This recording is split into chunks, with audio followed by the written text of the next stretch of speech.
Okay, so let's start. In the previous class, we were discussing the Bohr mosaic structures. Okay, and we have discussed that one.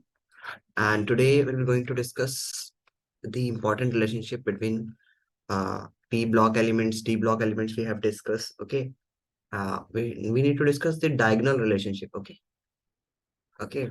So let's start. We have discussed that some are normal elements. Okay, and some are if I talk about that, there are some normal elements and some are not normal. Okay, what are normal elements? Actually, the normal elements are those elements that generally have 1 to 7 electron in their outermost shells, except the if I talk about the except helium, which is going to have two. Okay, and P and D and F block element, D and F block. Okay, other elements are considered to be as normal elements. Okay, got it? Got it? Yes. Just a minute.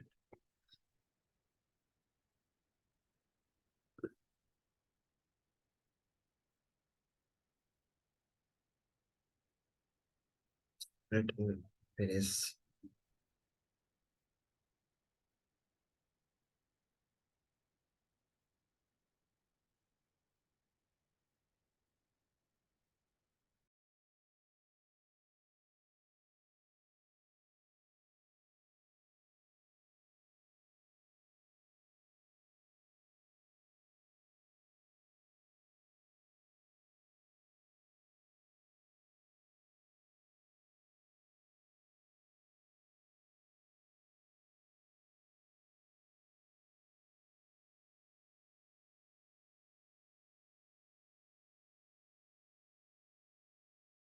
Let's talk about some other relationship and other classifications. Okay, there is a relationship, diagonal relationship we called in periodic table. So we should write here some other classification, classification of elements. Some other classification of elements. One is typical classification, typical or typical elements. What are typical elements? The elements of third period is considered to be as typical elements. We call them typical elements. Okay, so elements of third horizontal line, or we called it third group. Okay, third group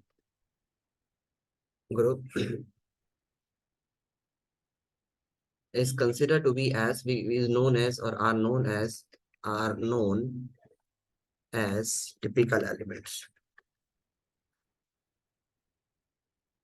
Typical elements. You understood? Yes.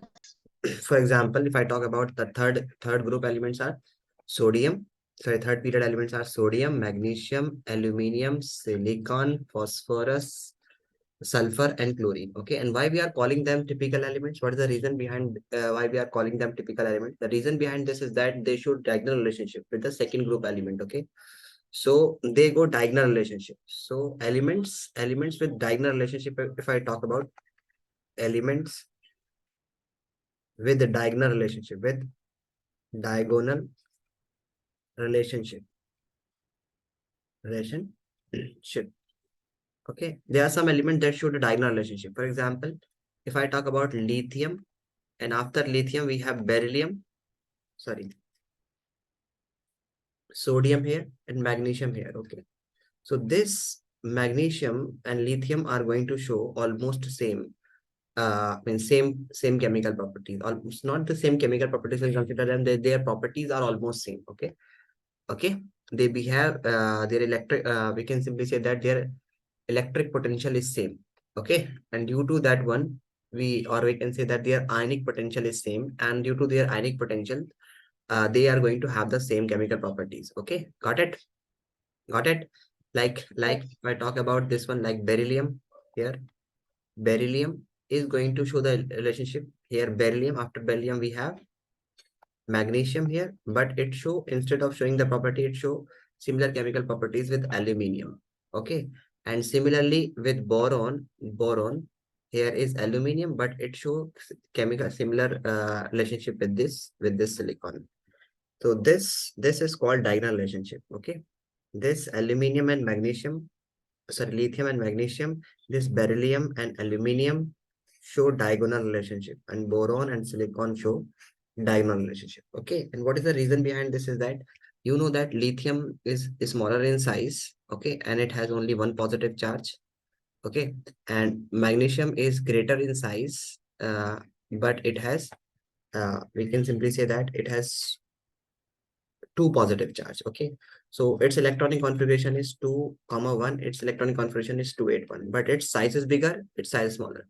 It has less charge, it has more charge, but it's okay, but its size is bigger, but its charge is also bigger. Okay, if size is bigger, size is inversely proportional to ionic potential, so we can come, so we can say that their ionic potential, the reason of dynamic, if I talk about that, what is the reason of why they are showing the diagonal relationship? Okay, so the reason behind is that about for the diagonal relationship is reason of diagonal relationship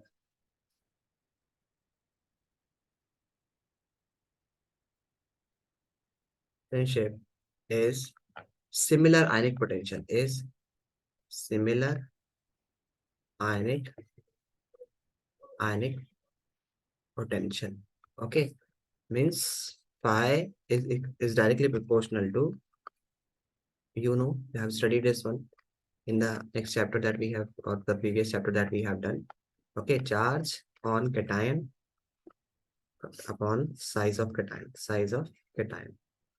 So here, if magnesium has more charge, but its size is smaller, sorry, size is bigger size. Here, lithium has one positive charge, but size is smaller. So almost the ratio is same. Got it? Got it? Yes. So this is the reason. Next question is that if I ask you a simple question here, that which of the following elements is related, or their electronic configuration is related to alkali metals? Alkali metals are the metals that has, tell me, what are alkali metals? That are group 1 elements. Okay, got it? Got it. So Yes. if I give you a question, that which of the following electronic configuration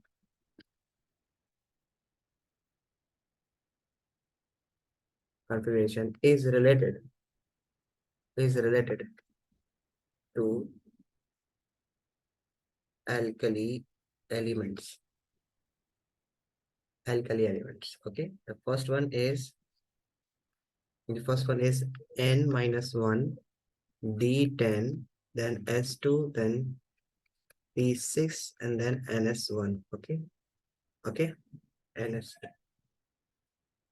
Next is B is N minus 1, S2, NP6, N S minus 1, C is NS2, NP1, and D fourth is both first and second. Tell me.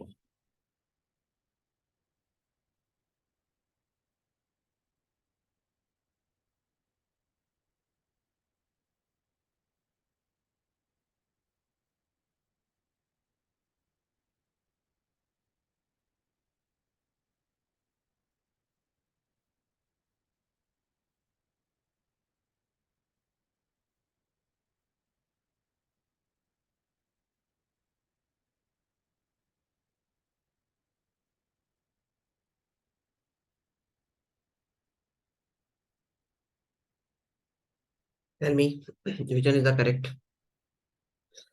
Oh, B. B is correct. Yes, it is N minus 1, S2. Okay, NS1. Yes, B is correct. How it is correct? How it is correct? NP6, N minus 1, NS2, okay, and then NS1. Okay, how? So when I'm talking about the alkali metals, so you know that in alkali metals, for example, if I'm having electronic configuration like 3s2, okay, then 3p6 and 4s1, and then 3d10. Okay, so this range belongs to D block elements, in which the D is completely filled and it is S1 electronic configuration is here. Okay, but if I talk about this one, But if I talk about this one, that in this electronic configuration, we have n minus 1 s2, okay? And here we have an s1. And what about this one? Why this is wrong?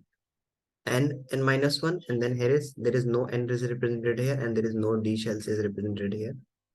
Okay, so here if we are going to have hydrogen and helium, then if we are going to have lithium, so in lithium is considered to be as alkali metals. Okay, but the problem is that the electron configuration is there is no means this in p shells is should not be going to have one electron configuration. So your answer is correct, that D is the correct option. Okay, got it? Should I move forward? Yes. Next, Yes. if I talk about the next topic, tell me the next element here question is that out of first 100 element of the periodic table, find out those elements who or which contain electrons in their third subshells. Okay, third subshell means the first subshell is going to have this one. Second, this is the second subshell, and this is the third subshell. Okay, so we are talking about out of first 100 elements, okay, of periodic table, okay. Find out a number of those elements, okay, those elements which contain elements in their third subset, okay, in their third subset. So how many elements are there which contain third out of the first 100 element we are talking about? Tell me. So third elements, if I talk about that, hydrogen, helium, okay, the third shell will start from, tell me. Lithium. No, not from lithium, beryllium, boron, okay. And the first 20 element if I talk about, okay, up to calcium, these are not going to have any means third shell is there, but in the third shell, if I talk the electronic configuration of up to calcium, if I'm talking about, so there is no d block elements is there, no, they are not going to. And the third subshell if talking about is third subshell, it means 3d orbital. This is 1s, okay, this is 2s and 2p, and this is third shell means in the third orbit we are going to have third subshell. Okay, so this is if I talk about this one, this is 3s, 3p, and 3d. Okay, so when this 3s and 3p get filled, okay, then we are going to have 3d orbital, and after this we have 4s orbital also. Got it? First the electron will fill in the 4s, and then 3d will start filling. Okay, so third shell, if I talk about the electronic configuration of calcium, the calcium is going to have 1s2, 2s2, 2p6, 3s2, okay, 3p6. So here we have 2, and then 8, and then 8, okay, and then 4s2. Okay, then up to calcium, this is the electronic configuration of calcium, up to calcium. Okay, now we are going to have, after scandium, we are going to have how many? 3d1, okay, then 3d2, then 3d3, like this we are going to have.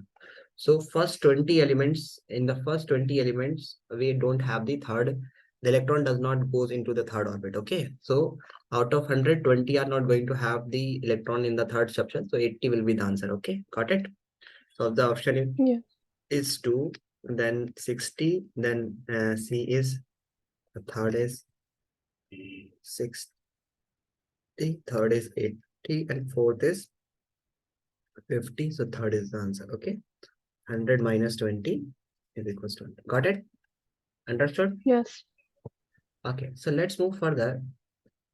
Uh, let's move the identification of block elements or the group of the element that we're going to discuss in this one. Okay, that how can we identify if the last element, you are very much familiar that if the last element is going to fill, so in which it is going to be filled, that will be considered as its block. Okay, got it? Got it? Yes. So let's start. Let's start. Let's start the periodic properties. Okay, this is important. Periodic or atomic properties. Atomic properties. I'm talking about periodic or atomic properties. So there are the properties that we're going to study here. Is the first is screening effect. Screening effect or screening constant. Okay, second we're going to study is the effective nuclear charge. Effective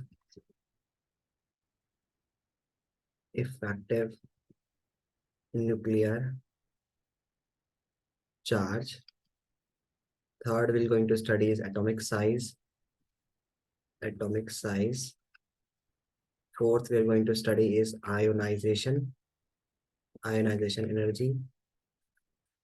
Got it? Sixth we are going to study is electrons affinity.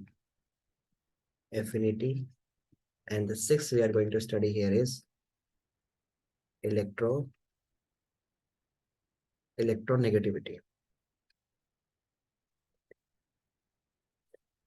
Okay, so note it down, these properties we are going to study. Okay, so what is periodicity? Tell me, what is periodicity?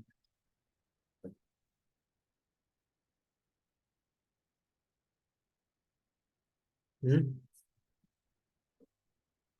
Tell me, what is periodicity?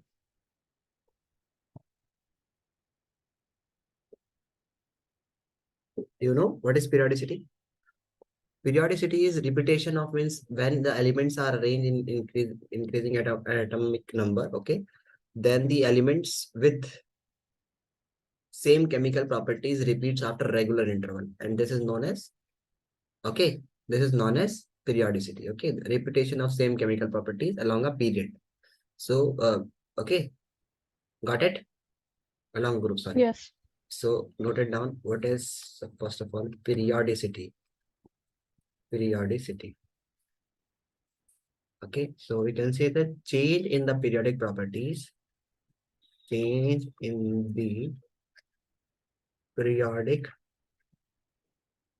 properties along a period from left to right, left to right, and in a group, from top to bottom. Got it? Got it? Yes. Okay, next is if I talk about the screening effect. Okay, so what is screening effect? Screening effect. If I talk about what is screening effect, if screening effect is also called shielding effect. Shielding, shielding effect. Okay. Actually, what happens that if we are going to have a positively charged nucleus here, okay, and these are the inner electrons. Okay, these are the inner electrons and they are revolving around in an orbit. Got it? This is 1, 2, 3, 4, 5, 6, 7, 8. Okay, and then we have this one. So we find here that what we find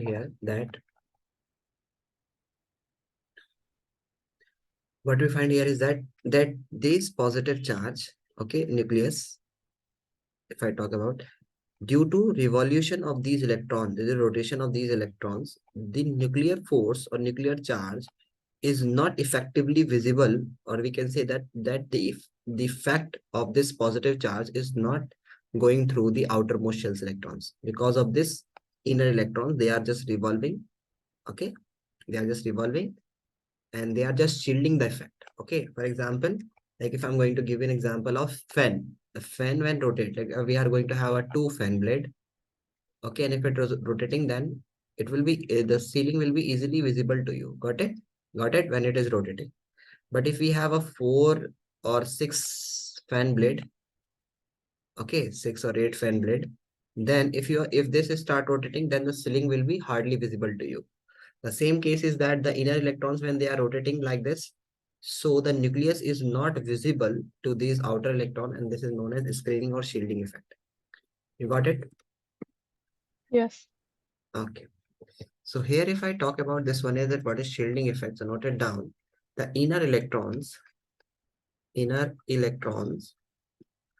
atom,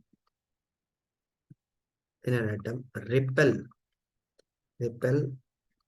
outermost most electrons and shield them and shield them shield them from nuclear charge. Okay, this effect is known as screening effect. What we called it? This effect is known as screening effect. Okay, got it? Yes. For example, if we have this shell, positively charged nucleus, here is the first shell, the electrons here. Okay, if they are, I mean, they are not able to shield because of this one, these are not the inner electrons. Okay, so they are just repelling. The inner electron repels the orbit. Okay, and the outermost shell electrons are far away, are considered to be far away from the original one. Okay, you understood? This is known as Yes. shielding effect.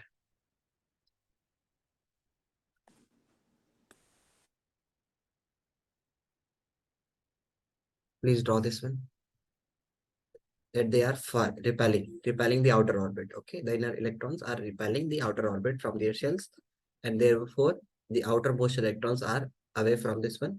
Magnitude of screening effect is always known as screening constant. Okay, so note it down.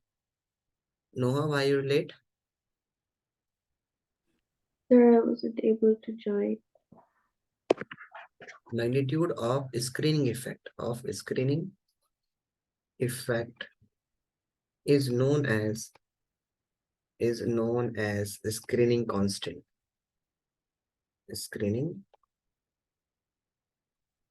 constant. Note it down.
Done. Noted. Yes. Okay. So this is known as screening effect. And if I talk about that, what is screening effect and how, what is the order of shielding effect? So the order of shielding effect is order of shielding effect. That how the means this is being shielded. Okay. So if I talk about that, the very good shield is done by S block element, then P block element, then D block element, and then F block elements. Okay. Got it? Got Yes. it. So we will say that the order of shielding effect done by the various subshells. If I'm talking about this one, the highest shielding is done by S, then P, then D, then F. Okay, got it.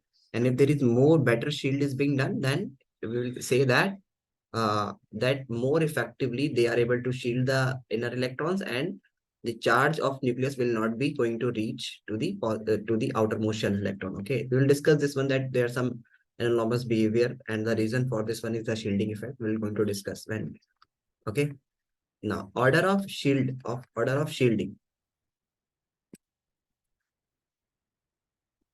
Order of shielding experienced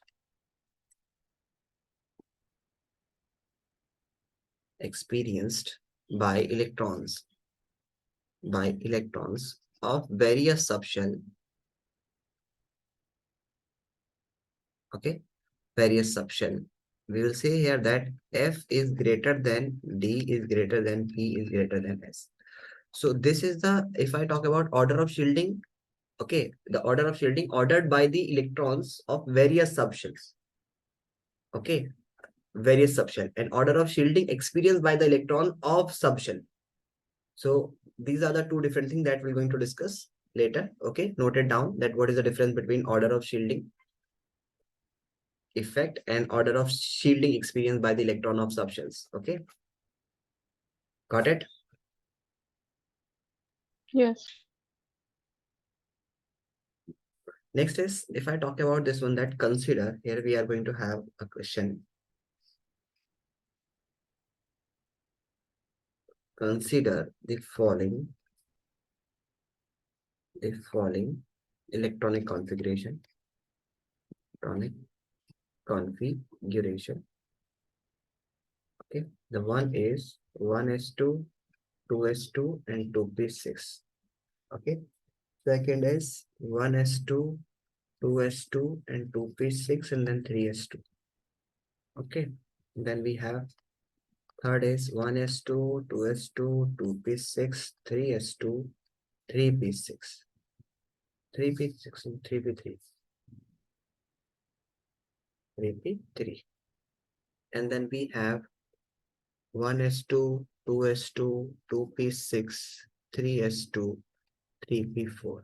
Okay, if I talk about this one, that out of this electronic configuration, if I'm talking about, okay, uh, which has a good shielding effect, or we can say that the outermost shell electron shielding, it is given that in this all the element that we are going to have here, the electronic configurations, in which electronic configuration the shielding effect will be most.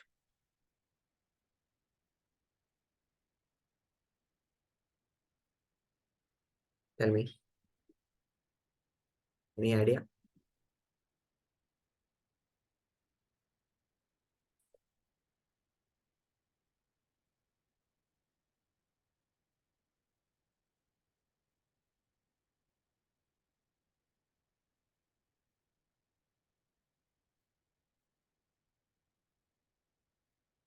Tell me. Okay, okay, let it be, let me discuss first the uh,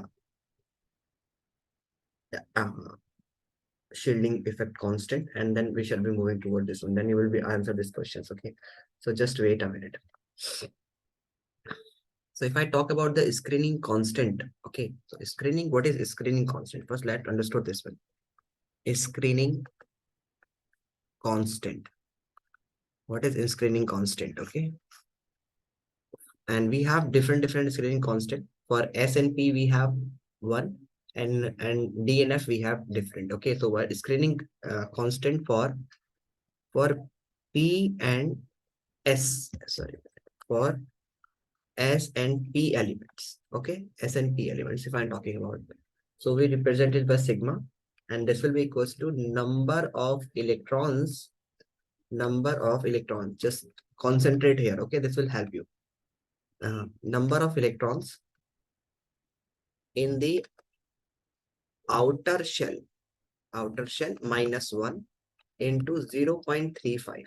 Okay, plus number of electrons in the penultimate shell. Penultimate means the previous shell. Okay, plus number of electrons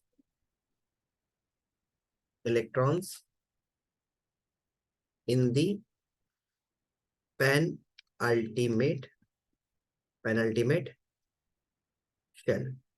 Okay, and this will be multiplied by 0.85 plus rest of the electron. Rest of the electron. This is the way how we calculate the screening constant. Okay, how we can calculate? We will do the numerical, then you will understood this one more betterly.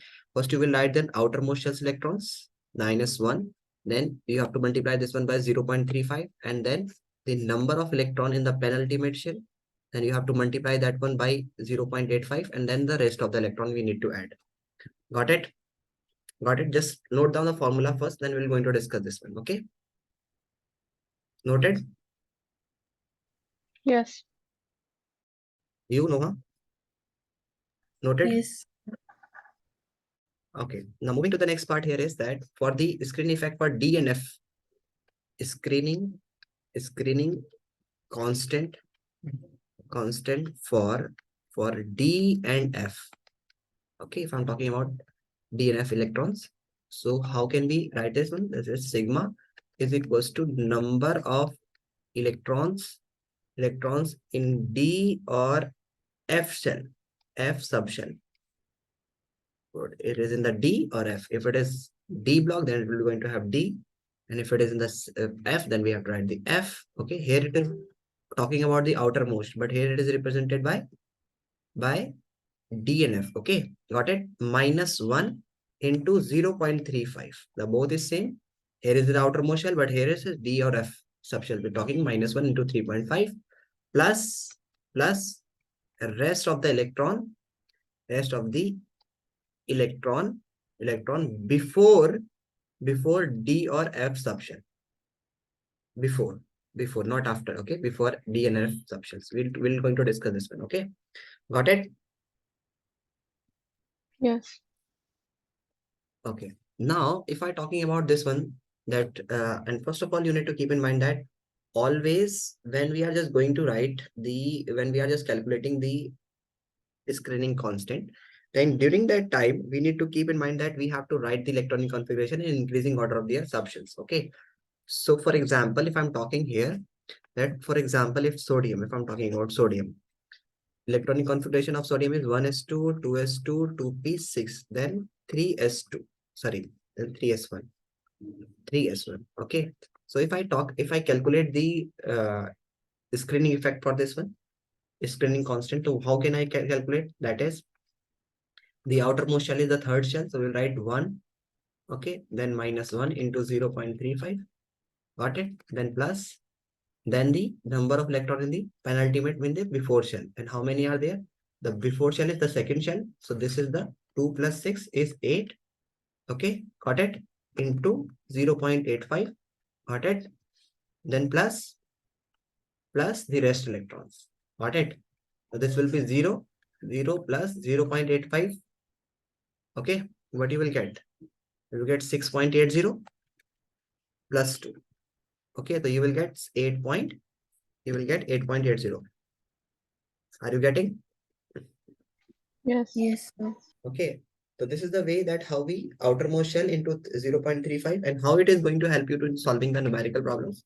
We'll discuss. Okay, let you again calculate the value for the aluminium, value of sigma for aluminium, value of sigma for p electrons of aluminium Please calculate aluminium.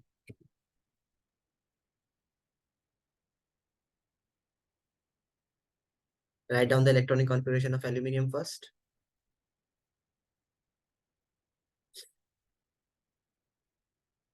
It is talking about only the P shell it is talking about. Okay.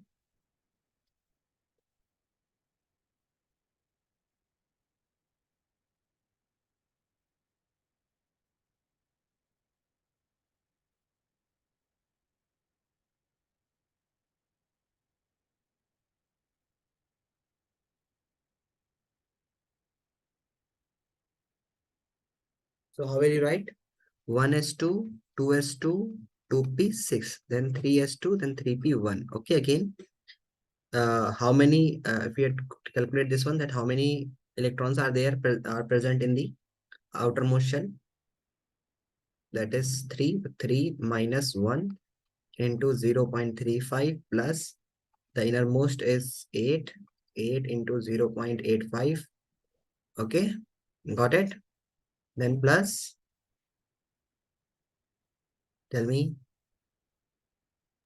2. and plus the rest 2. Okay, so this will gives you 2 into 0.35 will get 0.7.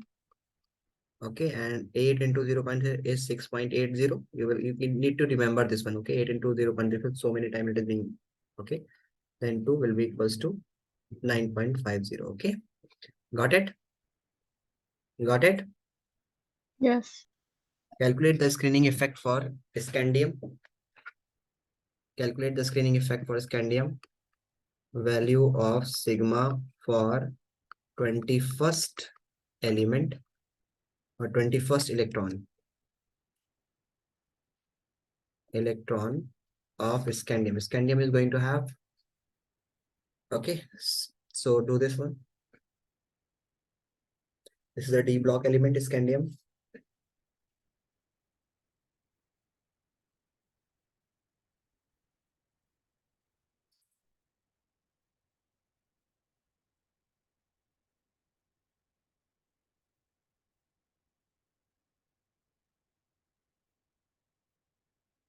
Value for sigma for 21st element. So again, you have to write 1s2, 2s2, 2p6. Then tell me further. 3s2, 3s2, 3p6, 3p6, 4s2, then 3d1. 3d1. Okay, then the number of electron in the outermost shell. So you need to keep in mind that whenever you are just writing this one, you have to write in order, proper order. Okay, so you have to write it like this and you have to write it like this because this is your fourth shell. Okay, got it? Got it? Yes. So you have to write Yes, sir. 1s2, then 2s2, then 2p6, then 3s2, then 3p6. We know that the electron will go first in 4s2 and then 3d1, but you have to write in the order 3d1 and then 4s2. Got it? And this is the 21 electron, 21st electron. Got it? Got it? So, Yes. so this is the 21st electron. So you write 1 minus 1. Okay, because it is in the third. Okay, got it? 21st Yes. electron we are talking about now. Into 0.35. Okay, or since it is a D block element. Okay, so in D and F block element, what we did, we write only the element that is present in the D, not in the outermost shell. Okay, like in the previous one, if it is S block element, so we will write, sorry, P block element, then we will write the whole outermost shell electrons. Okay, this will be added, this will be added. But if it is D block element, then we write only the element of D. If it D or F, then we write only the D or F. Okay, okay, then 0.35, then plus the rest of the electrons. Okay, what was the formula? Number of electrons in D or F minus 1, then 0.35, then rest of the electron before D or F. Before D or F. Okay, so how many electrons are there before D and F? Tell me. Before D, this is the number of. 18. So before D, we have 18. Okay, got it? So 8, 8, 16 into 18. So we'll write 18. So it will be 0 into 0 plus 18. So we're going to have 18. Got it? 18. Got it? Yes, sir. Yes. So we can say that sigma is affected from the number of electrons. Okay, number of electrons. If the number of electrons is increasing, then the number of electrons is increasing, then the value of sigma is also value of sigma, or we can say that the screening constant will also increase. Okay, got it? Got it? Yes. So as we go from left to right, the number of electrons also increases. So we'll say that sigma will also increase. Any screening effect will also increases. Okay. Number of electrons, here it will increase. Okay. As we move from left to right along the period, and so the sigma will also increase. Okay. And as we move down the group, like we are moving lithium, sodium, Potassium, so number of electrons are increasing. Okay, so screening effect will also increase. So as we move from left to right along the group, along the period, the screening effect constant increases. As we come down the group, then the screening constant also increases. Okay, number of electrons increases as we go down the group, then the sigma also increases. Okay, so we can say that screening effect or the sigma or screening constant, we call it screening constant, is directly proportional to number of electrons. Okay, got it? Got it? Yes.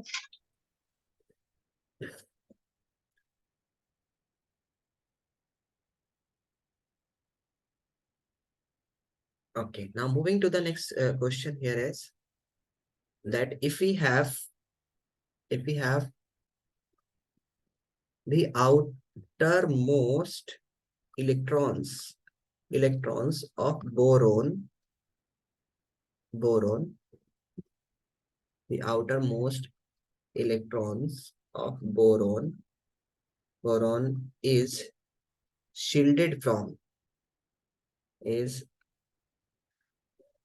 shielded from a electron pair of k shells, second electron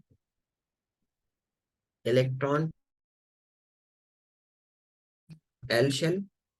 Okay, third electron pair of both K and L shell. Okay, and the next one is fourth one is all electron of K and L shell. Tell me.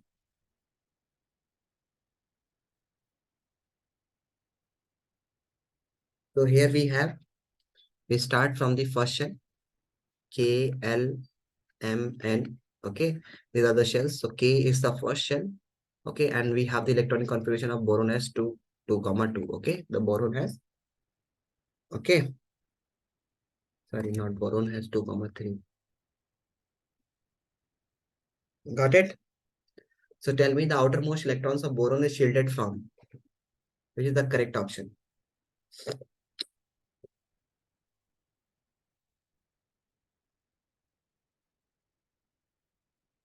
Tell me, this is an easy task for you. Electron pair of both K and L shell. Electron pair of both K and L shell. Why?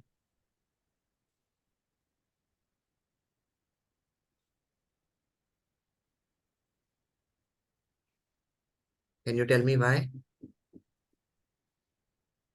Because the electrons are coming in K and L shell.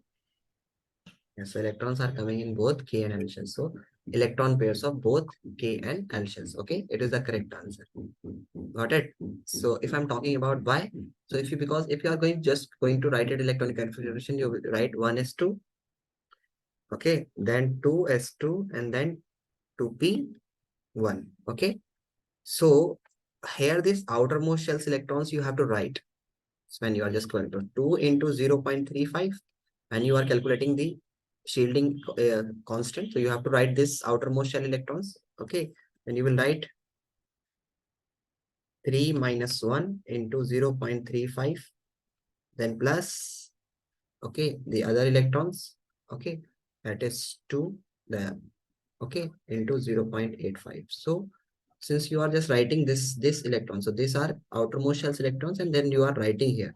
So this both K and L shells factors is depending. Okay, got it? So this is the correct option. Noted? You know her? Yes. Are you getting this one? You missed half an hour class. Okay, done. Should I move further? Yes. So tell me the value of, here question, value of sigma for 39 electrons of Y helium is, calculate it, please.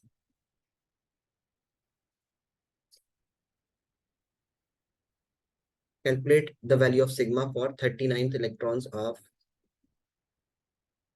Y helium. Do the electronic configuration first.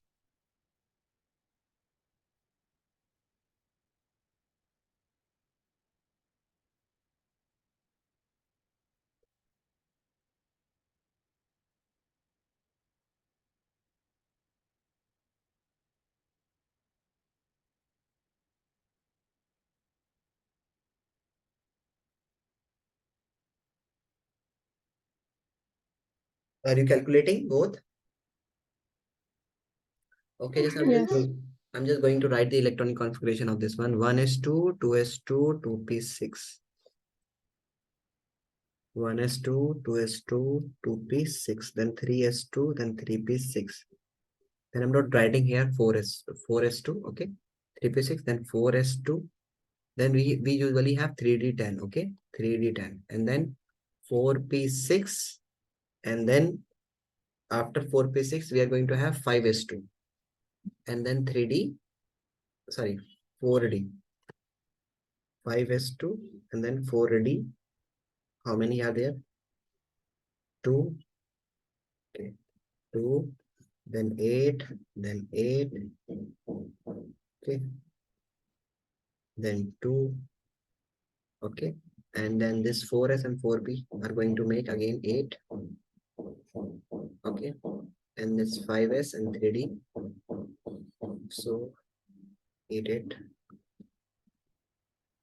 24, 26, 36, it's 3d1.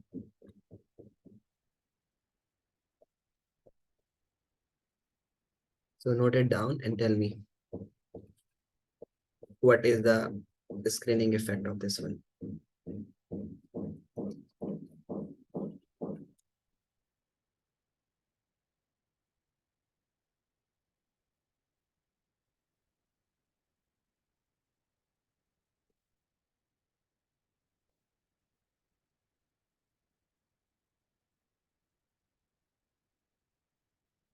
It is D block element. You are very much familiar that this is D block element. So how will you calculate?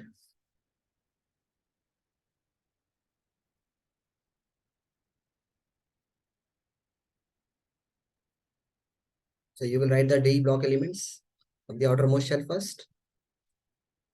Tell me. So first of all, you will write this one in order. Okay. Tell me, how will you write? 1s2, 2s2, 2p6. Yes, U1s2, 2s2, 2p6, then 3s2, then 3p6, then 3d10, then 4s2, then 4p6, and then 4d1, and then 5s2 will be removed. Okay.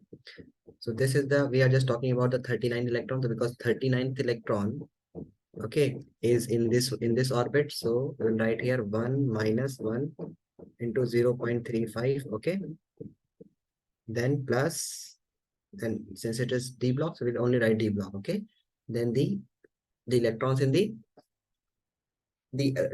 we don't write the penultimate shells electrons, okay. What we're going to write here, the rest of the electrons that is not in the before the d subshells, okay. So how many are there before the d subshells? So there is, out of 39, remove the 3, you will get 36. Got it? Got it? So this will be 0. This will be 36. So the value is 36. Got it? Yes. Sir, what about 3d10? We don't write the D. We just only write the outermost shells. We don't write the D. Here is written here that the number of, if we're talking that number of D or F subshells, electrons in the D or F subshells, okay, and we don't write D electrons here, okay. Only the outers we are just talking about, and we are just talking about the 39th, okay. So we don't Okay. write the outer, we only write the D block, okay, Okay. the outermost shell D block. Next is, if I talk about this one, next topic is the effective nuclear charge. The next is effective nuclear charge. An effective nuclear charge, we also called it Z effect. But we called it Z effect. Or Z effect. We don't write, we only write EFF. Okay, most of the time. So what is Z effect? Z effect is the net force that is experienced by the outermost shell's electrons. Okay, the force of nucleus that is experienced by the electrons, we called it Z effect. So net effective force. Okay, net effective force, net effective force, okay, of nucleus towards outermost electrons, okay, in the presence of in the presence of shielding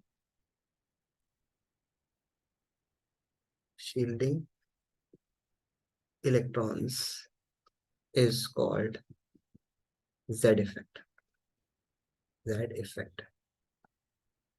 Okay, so what I'm talking about here is that Z effect is equals to Z minus, where Z is the atomic number, minus screening constant. Okay, so here it is Z effect. If I talk about Z effect is atomic number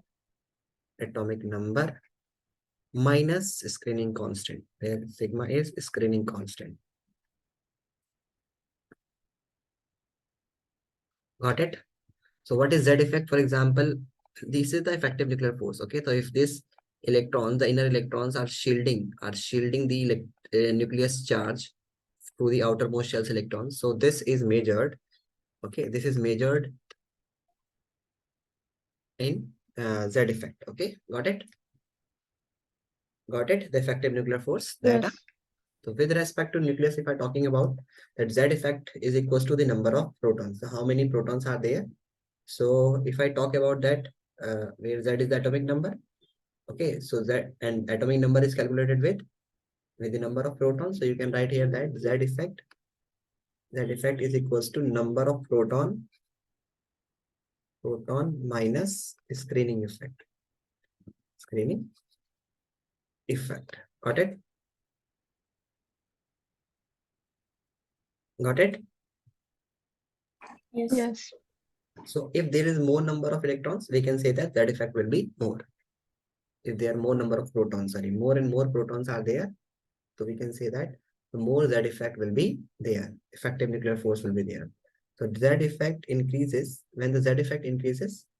So you can write it here that Z effect is directly proportional to number of electrons. Okay, number of electrons. Sorry, number of protons, not electrons. Number of protons. More the proton, more the atomic number, more will be the Z effect.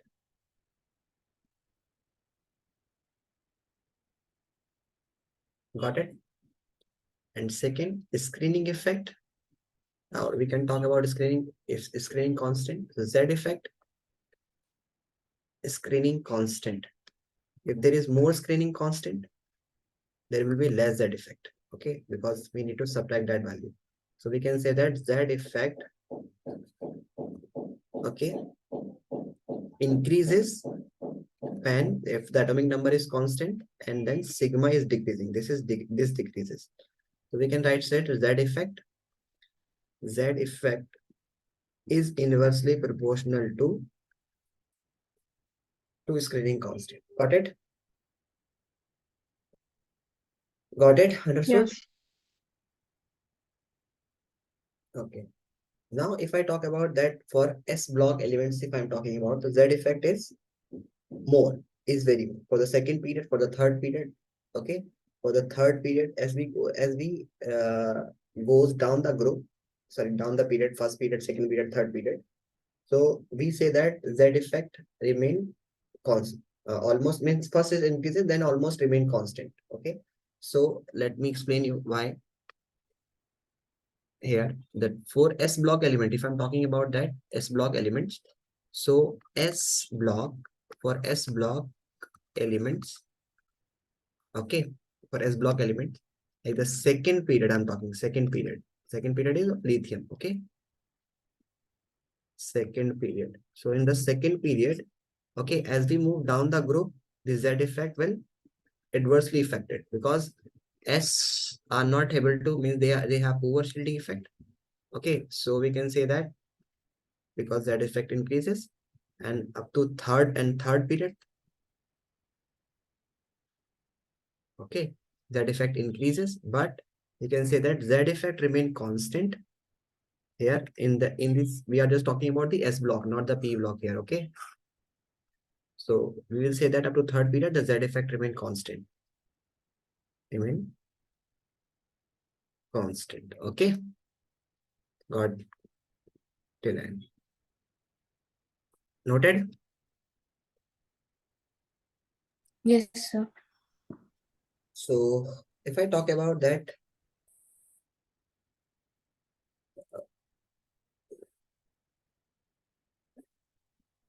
let's move further. So if I talk about here that if the Z effect of beryllium X positive is 2.30. We don't know which is X positive. It is one X positive, two X positive, what is. Then the value of X is A, 1, B, 2, C, 3, D, 4. What should be the value of X?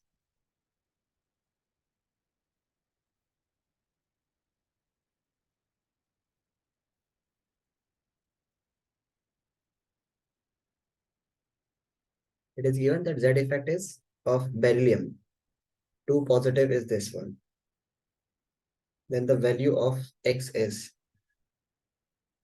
it can be 1 positive, can be 2 positive.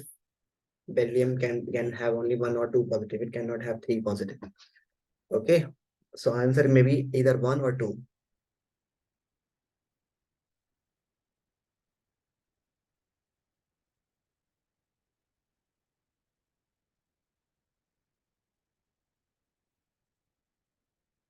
Okay, so you have to do this method by using hit and trial method. Okay, Lena, are you getting this one? Hit and trial method. Okay, so first of all, you need to calculate the screening effect constant here. And what is screening effect for this one? For just considering BE is +1. And for just considering B is +2. Okay, so here we have electronic configuration 1s2, 2s1. Here we have electronic configuration on 1s2 only. Okay, the outermost shell is okay, so we will write here the outermost shell electron of s orbital is 1 minus 1 into 0.35 plus the rest electrons. The inner penultimate shell's electron is 2 into 0.85. Okay, got it? Yes. Got it. So this will be 0 plus, what is the value of this one? 0 point, sorry, 1.7. 1.70. Okay, and what is the atomic number of beryllium is 4. So 4 minus, so if you need to get the Z effect, the Z effect is atomic number beryllium 4 minus 1.70, it is 2.30. Got it? So this is beryllium 1. You got it? Yes. Yes, sir. Okay, next question, the screening effect. Noted this question? Yes, sir. Last question for this one. Screening, no, we have to take the class up to start from 2:30. Yeah, we have 45, more than 45 minutes. Okay, now the screening constant of ninth, if I'm talking about the ninth electron of potassium, the screening constant of ninth electron of potassium, sorry, not ninth, it is 19th. 19th electron of potassium is 16.80. Okay, then the net effective or net attractive force, the net attractive force of nucleus towards 19th electron will be A option 1.20, B option 2.3.20, C option 2.20, and D option none of these. The screening constant it is being given that it is this one. The net attractive force of the nucleus towards. It is very simple. Easiest question. Tell me, Lina. And you know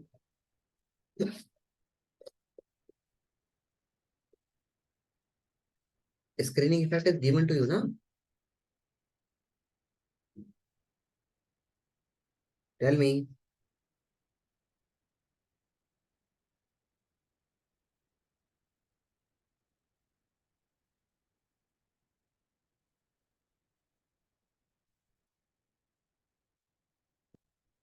Are you getting? Lina, are you there? Yes. And you, Noah, are you there?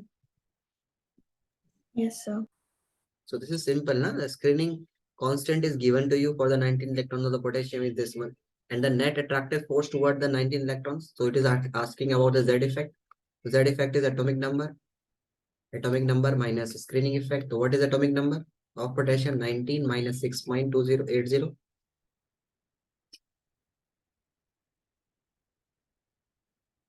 Are you getting this one? This is simple. Yes. Next question. Okay, here we have which of the following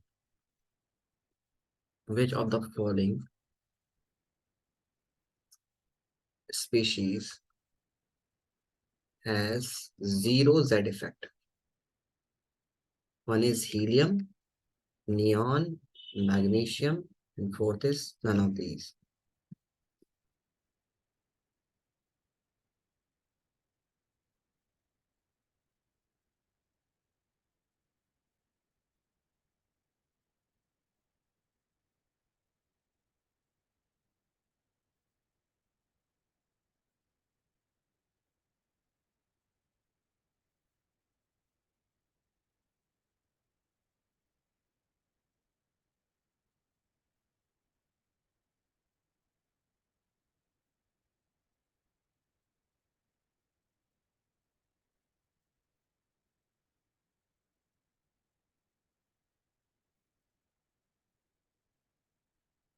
Tell me.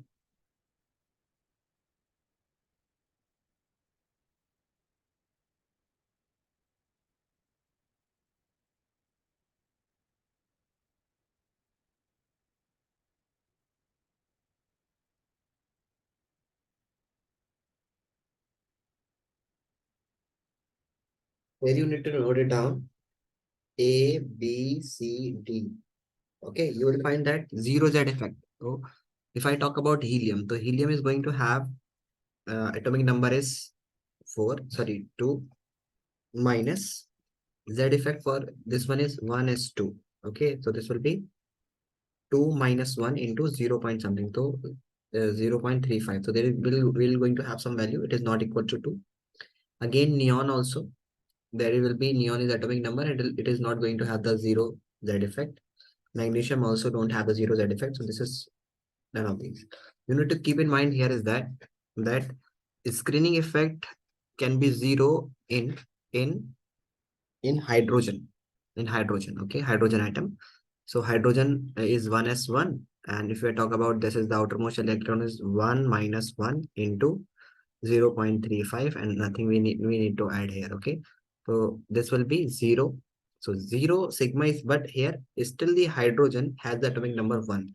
1 plus 0 is 1, so no element is going to have, means there can the means we can say that screening effect can be 0 for the hydrogen, but Z effect can never be 0 for any species. Okay, got it?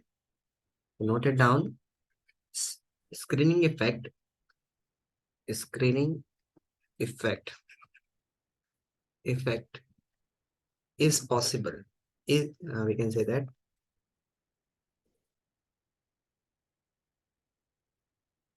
can be 0 for hydrogen only, for hydrogen only. But Z effect can never be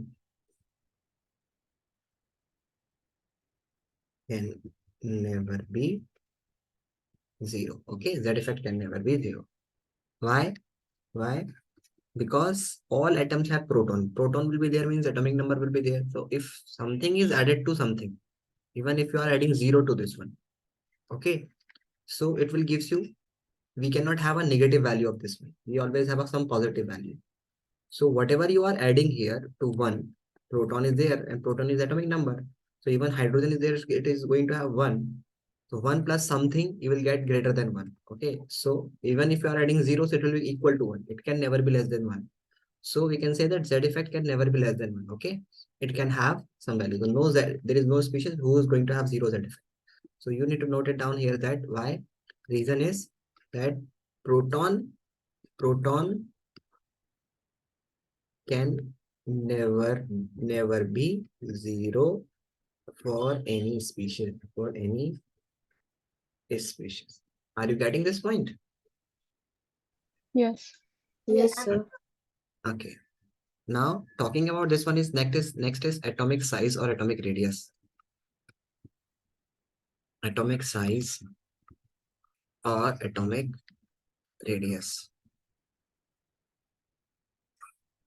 So if I talk about the distance between the nucleus and the outermost shell's electrons is considered to from the center of the nucleus, okay, to the outermost shell's electron is known as atomic radius. So what is atomic radius? The distance between center of nucleus and outermost shell. Outermost electron is electron in an atom is called atomic radius. It's called atomic radius. Got it?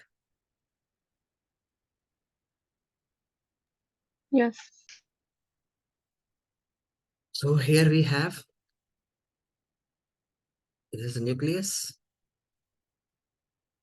and if the electrons are keep on going, okay, so where the electron is present, if the electron is present in any shell, this subshell, so this is considered to be as, this distance is considered to be as, this is outermost shell electron. If this is outermost shell electron, okay, so we'll say that this is atomic radius.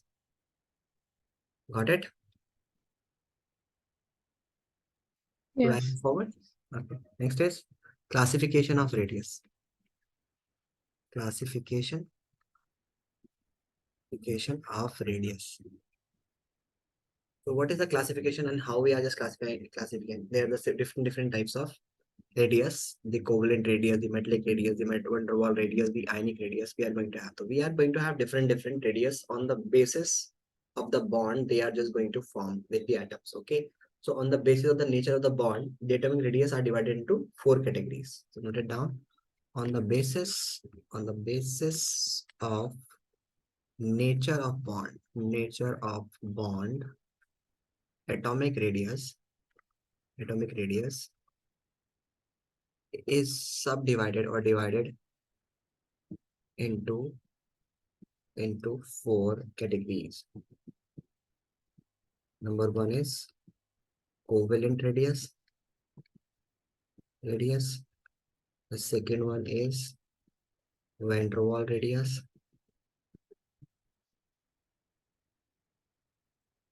The third one is ionic radius. And the fourth one is metallic radius.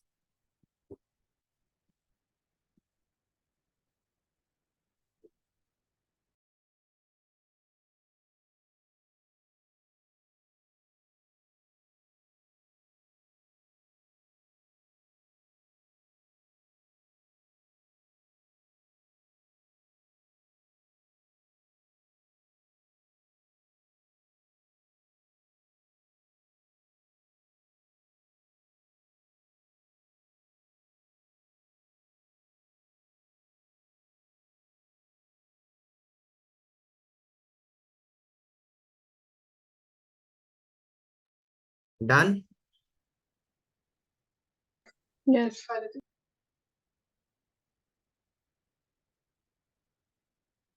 So this is called covalent radius. This is called van der Waals radius. This is called ionic radius. In short, this is called metallic radius. So we are just going to discuss bonded of atoms, means how we are just calculating here, because actually there is not an individual atom never exists. Okay, it always exists in the form of bond. Even if it is a noble gas, then it's also. Okay, so we have at least two or three means atoms, and then we are going to calculate the radius of this one, the internuclear distance between these two by passing the rays. Okay, then we are able to distract the this is the nucleus, this is nucleus, and then we are able to find out the distance between the two nucleus of the atoms, and then we are able to find out their average distance. Okay, got it? So bonded atoms are used for calculation of atomic radius. Reason is that because isolated atom never exist. Okay, got it? We cannot have we cannot have an atom like this is the nucleus. So if we are just passing the alpha particles or something, methods to find out, so we can only find out the nucleus way that there is nucleus. Okay, because atoms has most of the empty space. If we are just passing the rays, we are not able to find out where is the outermost shell's boundary. So we have this nucleus, another we find that this is the another nucleus. So we just calculate the average distance between these two nucleus. Okay, got it? Got Yes. it. Yes. Okay, the next is noted down that the bounded atoms are used for calculation of atomic radius Okay, isolated atom doesn't exist. Okay, one is covalent radius. If I talk about what is covalent radius, the time is left. Okay, so covalent radius is the radius that is being used to found, it means we can it is used for those atoms which are bonded together with covalent bond. Okay, so if there are two atoms like hydrogen atoms, one is hydrogen atom, this is another hydrogen atom, so they are bonded with covalent bonds. So we just find out the distance between these two nucleus, and then we divide it by two. So this is the way how we find the covalent radius. Okay, so we can say that it is used okay, it is used for those atoms which are bounded by covalent bond. Okay, covalent bond. Okay, it is used for, if I talk about it, it is used for non-metals and metalloids mainly. Okay, so it is used for non-metals and metalloids. Okay, got it? Noted this one. Yes. And you, Noha? Yes, sir. Okay, you have missed one class, Noha. Do you know that? Yes, On sir. Saturday. Why you missed that one?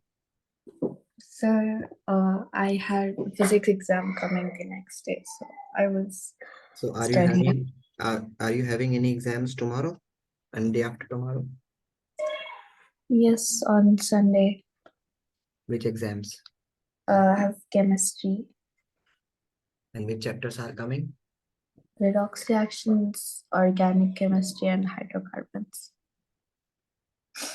And we are just studying this one. Okay, so have you prepared that one? Salim sir has taught you that one.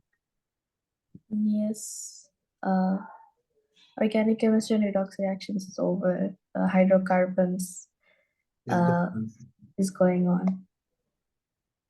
Okay, so will it be completed till then? And you, Lena, are you going to have any exams, upcoming exams? Lena, Not now. not now. Okay, so let it be. So if I talk about this one is that half of the, if I talk that half the internuclear distance between the center of two nuclei. Okay, what is that? This is what is covalent bond. It is the half of the internuclear distance between the two nuclei, of two similar, okay, non-metals or metalloids atom, okay, bounded with single bond, not the double bond. Got it? So note it down that what is this covalent bond? So it is the half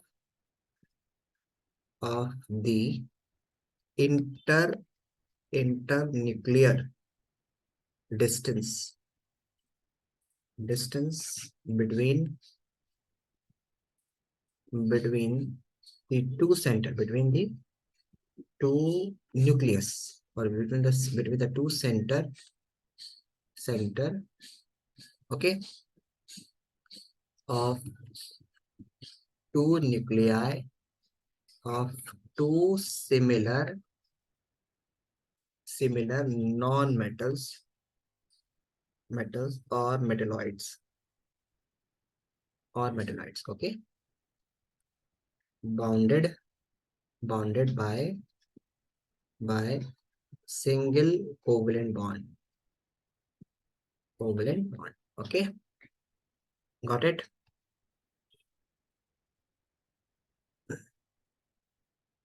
So if this is the first atom and this is the another atom and they are just bonded together, so this is the half of the distance, okay. So covalent radius is actually, this is the covalent radius, CR. Got it?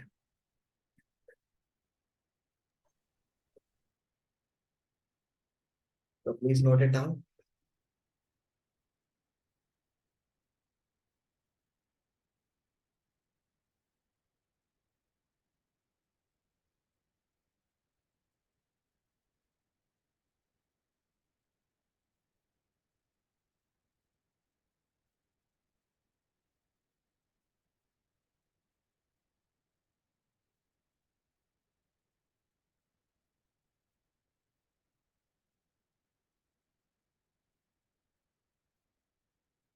When you're done, please let me know. Done, sir. It is actually not the, if I talk about that, it is not the actual radius, because this is, you see that they bonded together. So we are just taking this radius, but actual radius is from here to here, from here to here, okay. So it is not an actual radius. So you can write here that it is not an actual radius. Actual radius is greater than, it is, note it down, it is not, it is not an actual radius. It is not an actual radius, okay. We can say that actual radius is greater than covalent radius. So note it down. And that's all for today. We'll meet you in the next